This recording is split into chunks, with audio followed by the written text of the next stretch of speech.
Should we do it? We should do it. I think we should. Podcast episode 1 is officially a go. Who would have thought? Look at us. Not me. I would not have thought this. Not me. Can you imagine way back in 2016 when we first established this Instagram page that one, it would be 5 years later and then we'd still be doing it. And number two, that we would be sitting down to make a podcast about it. 5 years. 5 years in the making. And no, if you would have told me that we'd be doing this so far in the future. And I believe we have over 250,000 followers. Yeah, that's on also just on Instagram. It's a weird thing to think about. Yeah. And this is kind of, if you think about it, this is like the last domino to fall, because like in 2021, like everybody's a social media influencer, like everybody has a store and everybody has a podcast. So we're checking off the last action item to be a full-blown millennial social media influencer. So it feels great. What's the last thing that you've done for 5 years, Chris? Oh my gosh. For 5 years straight. Probably throwing the hammer, I guess. I don't know, in college. Sports. Sports. Other than sports, is there any other hobby or anything that you've done for 5 years, do you think? No, because I would not consider my guitar playing to be consistent enough or good enough to be a hobby. So when did you pick that up then? Like probably 4 years ago? Yeah, I picked it up in the summer of 2015. So shortly. All right. So you're right around there. Yeah, a little bit before. Okay. But anyways, my name is Chris Salona. And my name is Ethan Shalloway. And we are Grunge Bible, as they say, as the people call it. This is us. So, yeah, we started this page 5 years ago when we were in college. So that's a little disclaimer that I think we ought to get out of the way right away. I'm only 24. You're only 26. So that means if my math is correct, neither of us were alive. We were not alive during the grunge era. So go ahead, get out your grievances now. Air your grievances. Put them in the comments below. Yeah. So, I mean, that if you think about it, number one, there's kind of two ways to think about that. The first way to think about it is that we're just complete and utter posers and we're just, taking credit off of something that we never experienced. But also the way I like to think about it is that it is a large testament to the power of the music of the era, the sense that we were not alive for any of this. My life did not overlap with Kurt Cobain's, for example, not at all. And, we're still affected by the music. So shout out to the music and shout out to music and art in general for being able to elicit that type of response in people. I think it's really awesome. Yeah. Yeah, being able to go back and listen and read the stories of the bands is a powerful tool that I think that a lot of people really enjoy, and I think that's one of the big positives to music is the stories that come with it. And I think that, sure, like you said, music powerful enough to get us to have conversations daily about it is pretty great. Yeah, for sure. So this first podcast episode is basically going to be a brief history of the Grunge Bible for those that are interested. But before we get into that, let's update Ethan. What are you up to these days? Two little bios of ourselves. Yeah. So what are you doing? Tell me everything about you. All right. Yeah. I'll give you a quick what the people need to know. So basically, I am 26 years old now. We met when I was 20 years old. Or 19. You were 19, yeah. I was 19, you were 17. So it's been a while, but I am 26 years old and I live in Birmingham, Alabama in the United States. Because I guess we're going to have a lot of people that are not from the U.S. And I am actually trained. So like you said, we did college athletics together, but I am still training for the 2021 games, the Olympic Games now in Tokyo. And, Olympic hopeful, there's no guarantees here, but I'm still pursuing that dream of competing for the USA, and it's brought me to Birmingham, Alabama, and it's been great. So I'm doing that. I'm working at a tree service, doing a little climbing and cutting. So do that on my spare time, but try to ultimately put my attention towards training. And it's been great. It's been really great. I went to the University of Kentucky for college, where I threw there. So I've kind of bumped around and lived in probably in 4 different cities. Other than since I left the nest per se. So that's a basic understanding of what I'm doing. Just kind of doing full-time training as much as I can and part-time work, and then doing my best chasing the dream. So how about you, Chris? What are you up to right now? So a little bit of background. So I met Ethan when I was 17. We both went to the same university it was my freshman year, his sophomore year. It was the University of Pittsburgh in Pittsburgh, Pennsylvania. So I went there. I was also a college athlete. I was a hammer thrower, so track and field. Ethan and I were teammates. I transferred to go to Iowa State University, where I completed my collegiate eligibility, got my degree, and kind of finished up the most mediocre college track and field career that you could have. After which point, I worked in college athletics for a couple of years, but now, I've got the millennial influencer side of Grunge Bible. Now I'm just getting a second helping of that, where I currently work as a content manager for a digital media company. So we've got all of that going on. I don't compete or anything in track and field anymore. I just pursue mediocrity when it comes to weightlifting, and I'm currently training for a marathon. So who knows if that's going to happen? I've never done one before. I'm not necessarily the most set up to do it, but hey, why not? If you do it, are you gonna get a sticker and put on your car that says yeah, I think I have 26 to, right? 26.2. Did you do a half last spring? Yeah, right? I did a couple of half marathons during the pandemic. So got a few stickers already. Yeah, I got 2 stickers. We got to add the third one. Yeah. So basically, for those of you who don't know, the javelin throw and the hammer throw are both throwing events in track and field. So yes. We were both throwers. So Ethan, your event is obviously a lot more speed and finesse oriented, but with the hammer, like, you get a lot of big dudes throwing the hammer. So like, I never did, like, you don't train cardio. So the whole marathon thing is just really out of left field, and kind of like it, just because it's the exact antithesis of something that I would be set up to do. But we'll see what happens. I don't know when we're going to release this podcast officially. So who knows, maybe by the time that it's out, I've done it or I've gotten injured. So we'll see. Yeah. One of those things will probably happen. Yes. Yeah. One of those is confirmed to be in my future. But now that we've got that out of the way, I think we have to talk Grunge Bible origins here. Yeah, let's do it. So I guess it really started. So we started the page in 2016, but it was kind of in the works before that while we were together. So we actually were friends physically in the same location for only 9 months. Yeah, really. Just about. Less than a year. When we lived together, and we had 9 months packed in with a lot of experiences, a lot of firsts, a lot of listening to music together, and a lot of long rides. And I think that's where the friendship grew, and the conversations just kind of came easy, talking about music. And I would say that is one of the pillars of our friendship is obviously music. I mean, grunge is probably the best thing that grunge has given us is our friendship, and the strongest, but just music conversation in general really kind of, teed off this whole thing.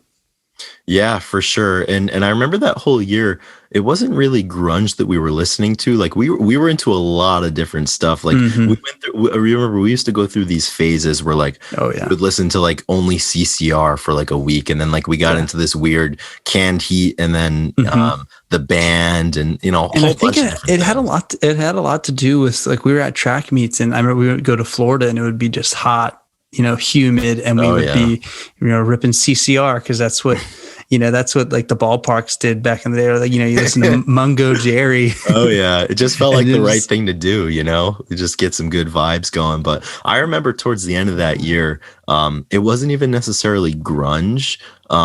It was just like for some reason, like Pearl Jam kind of stuck a chord. And like, obviously, like, growing up, we always heard like Jeremy. We always heard Smells Like Teen Spirit. We always heard Rooster. We always heard Man in the Box on like your just normal like rock FM radio stations. So like we had heard those, and like they kind of became like a punchline to us about like, oh, like there's Jeremy again, or there's Rooster. Like I can't get on board with this, the Black Hole Sons of the world. But for some reason, I remember we came across Release at the time, and that song had a pretty big impact on us. And I think that's kind of what started it all, right? Yeah, I think, and it actually, it all ties back to the band too, because he had I Shall Be Released. Yep. And then you were like, there's this song by Pearl Jam that we really ought to listen to. And it was right that, so we both transferred, left the place we met, University of Pittsburgh, and went, and there was a big deal about being released from the program, and we just totally clung to that word. And I remember listening to it really late on a Saturday night with Chris. And I remember, we were out on the porch, and you're like, oh, here we go. And it was Eddie just like belting it out. And just like that, we were hooked to that song and what it meant. And it was a very, it just had a lot of meaning at that moment. And it was beautiful. It was a great experience that I think that really stuck with us as we, went our separate ways. Definitely. Yeah. That was kind of like the first song. And then I remember at the time, like, I think like what we used to do, like we used to go on like the laptop and like put it up on the computer or whatever. So like we would always use YouTube. And like, if you're looking at a YouTube video, like you got to look at the comments. And I remember on that one release video, like, do you remember just like how ridiculously intensive those comments were? Yeah. Like, there was like, it was amazing. There was one-liners and there was paragraphs. I mean, what was the one that you, is it Angels Have the Voice of Eddie Vedder? Yeah. Angels Have the Voice of Eddie Vedder. And then you had like 3 people just be like, Eddie Vedder saved my life. And it was amazing. And it was kind of strange too, because like we were at the point where like the music, like that song, like specifically, like had just started to like gain a lot of meaning for us. And we're looking in these comments, and some of these comments were years old at the time. And they were, some of them, like what you just said, like they were one-liners, and some of them were literal novels about how this song had gotten them through something. So it was really exciting that this music, one, was affecting us in that way, and 2, that there were so many people in the YouTube comments, who it had affected in a very similar manner. And I think that was, we didn't know it at the time, but I think that was kind of the genesis of us making an Instagram page about grunge rock. Yeah. And just like people would comment, but people would respond back, and they'd have like full-blown comments or full-blown conversations in the comment section about songs and how it affects them. And that definitely overflowed into when we ultimately started the page.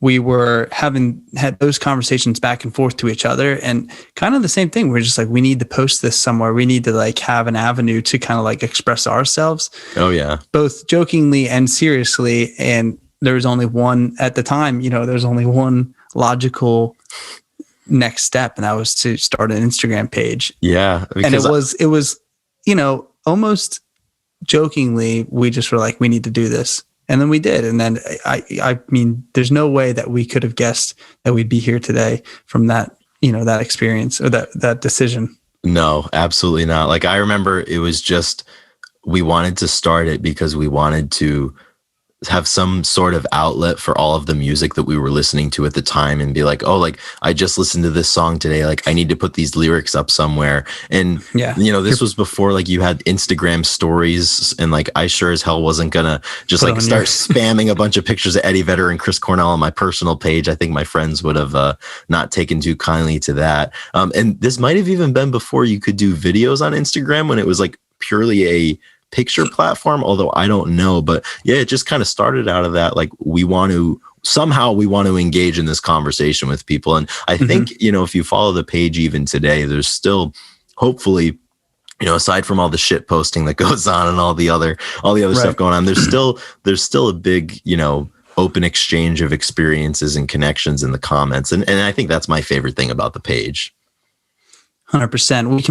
We can post any concert in like a 15, I mean, honestly, any concert period that has a connection to the scene or what the followers are looking for. And we can be like, who was there? Or be like, leave a comment of something that you remember, and we'll get stories. We'll get 5 different stories. We'll get, somebody commenting on another story, and just these awesome anecdotes from, 30 years ago of people that were teenagers then and experiencing that music for the first time. And that's stuff that blows my mind. You know what I mean? Like just the other day, you posted on the anniversary of Jeremy. I and the incident that, the incident that happened in the school, and lo and behold, someone commented and said that that their girlfriend at the time was it in the class, or was in the class above, in the right? classroom upstairs. Yeah, Yeah. like above it when it happened. And that, Mhm.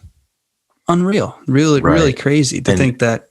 yeah, and I think, talking about that, some of my favorite days on the page are like when it's an anniversary of an album release, or if a song came out like as a single, like on this day in 1993 or whatever, because we always like to say like, which one is your favorite, or hey, like what does this song mean to you? And like, people, I think that's the one thing about this genre, there's not really a whole lot of, I mean, there's no new grunge coming out. Like grunge doesn't really exist outside of Mudhoney, because we all Right. know Mudhoney is the only real grunge band. But outside of that, there's really not a whole lot of it going on. So the fact that so many people are still talking about it and still affected by it, in some cases 30, 35 years after the fact of some of this music coming out, I mean, that's just really a huge testament to the genre and to the artists and to the songwriters of the day. Yeah, 30 years ago. And I mean, we have conversations about music, in the 80s and the 70s too, that have similar. Yeah. So if you're looking for the reason as to why are we millennials? I think are we millennials? Yeah. Yeah, probably. Yeah. So if you're looking for the reason why two millennials can decide that they're going to start a podcast about music that they weren't alive for, it is because of the just power that the music has. So don't get mad at us. I guess get mad at Eddie Vedder, Chris Cornell, Jerry Cantrell, all those guys for writing the music. And that's why we're here. So we are here and we're making a podcast. What are we going to talk about on this thing, Ethan, moving forward? We're going to talk about whatever we want. Absolutely. just like how we run our page. It's going to be, we post whatever we want. We're going to talk about what we want. We saw you guys suggestions about posting, and it's funny because we've tried this. We've tried recording before, and the last time we tried to get into analyzing jar of flies, and one time we were advised not to listen to it too often or too much by ourselves. And the same goes, you can't really talk about it too much because it's hard and it's tough, and it's not something that we could. I don't think that we could adequately do on this platform often. So as far as reviews and different type of analysis, yeah, it's going to be few and far between here, because we don't want to try and do that. We just want to have fun. We just want to air out some of our opinions and what we like and dislike. And I think that we're going to keep it fairly light and fun. Would you not agree? Yeah, we're definitely going to try to shoot from the hip on it. And also, I think something that I certainly don't want to do, and I don't think you want to do either, is I definitely don't want to, kind of pontificate about the genre, because when it comes down to it, like, I'm not an expert about it. You're not an expert about it. You know, that information is out there. We can convey it, but I don't want to contrive some of it on my own and be like, this is what happened and this is what it means because I'm Grunge Bible, So we're gonna leave that. That's my favorite thing about music. It's up to your own interpretation. So we're definitely gonna go through albums and songs and talk about its importance to us or what it might mean to you. We'll take questions, but definitely don't want to get into being like, hey, this is what this song means. Just because I've always believed that it's really not up to somebody to say that, it just like what Lane Staley said one time. He's like, when you're listening to this song, whatever you think it's about at that time, that's what it's about. So I definitely believe that, but we're definitely going to get into some history. We're going to talk about concerts, maybe some of our favorite concerts in the past. We're going to talk about new music as it comes up. And unfortunately for some of you, yes, we are going to talk about things that are not grunge. So I know people seem to like it with the midnight special and just the not grunge posts throughout the day. Discovering music is really great. So that's something that we want to try to use this podcast as maybe another avenue to do that. Yeah, I think we're going to mirror the page a lot and kind of talk about what we post and why we post it. And I think go through a little bit of the stuff that we've developed over the years. which will be kind of fun. Like, I think people like the Genesis story to like the Midnight Special or the whole Into the Flood gag that we did for a little bit. Like, you guys will enjoy that. So that'll be coming on other episodes. But yeah. Or the time that we accidentally declared war on everybody who was a Primus fan or Primus. I don't even know, honestly. So who knows? The cat is out of the bag, boys and girls. Jerry was a race car driver. Oh my gosh! But yeah, Les. Yeah, he's very important. So I'm sorry if we offended you. Back in December 2020, but it's fun. It's all in good fun. I got a text from Chris, and it's like, I think I just waged war against all the Primus fans. I think and I didn't even know it. Yeah. So forgive me, gatekeepers of music, for I have sinned. Just let me know what my penance is going to be. But additionally, if you've been around the page for long enough, you know that we will do periodic question and answers on the Instagram page, and that's definitely something that we want to kind of move over to the podcast zone, just as another way to get people involved and to hear what you guys have to say, because that's what this is all for, is just to exchange ideas and to exchange experiences. So we're definitely going to look into ways to keep incorporating that into the podcast. So, and additionally, with all of that, if you have any suggestions or if you have any requests in terms of podcast topics, episodes, absolutely send us an email, absolutely send us a direct message, because this is something that we're excited to do, and we really don't have any specific direction as to like, this is what we're going to do and this is what we're not going to do. It's just, It's supposed to be fun, and hopefully it's a halfway decent listen, and hopefully we're able to do many of these as time moves forward. Yeah, it's going to be really exciting. I think that we're going to like this more than we thought we would. Yeah, I think it won't be as difficult. I think we put some pressure on ourselves, but we're going to take a different approach, and it's going to be great. We're really excited because honestly, our followers are great, aren't they, Chris? They're great. A lot of fun. We definitely rile them up and do our part to keep the comments rolling. But like at the end of the day, somehow there's a great music community that really does support each other. I mean, over the years, we've done some really great stuff between like shutdown shows and just general posting and responding and the way people react. It's great. And I think that this is just going to be another extension of that, another way that we can interact with the community. And it's exciting. Absolutely. So just kind of the last closing thought, I think the main, goal of the page, certainly for me, whenever I decide to put a post up there, or most of the time, because some of the times I'm clearly not doing this. But at the end of the day, if anything that we can do can, be enjoyed by somebody or can make somebody's day a little bit better, a little bit more fun, a little bit more informative, that's what we want to do. That's what makes this page fun to run. So we're hoping that this podcast will be just another addition to the Grunge Bible enterprise of making people smile. Yeah. Amazing. That's all. That's pretty much all there is to it. So I think, unless you have anything else, I think that's going to conclude episode number 1 of the Grunge Bible podcast. Yeah. Thank you guys so much for checking us out. Obviously, share, like, comment. I have to say do all that shit that people want you to do, because that's what you have if you guys want to support us, there's ways to support us. You'll find it if you look, and we're just really thankful for you guys.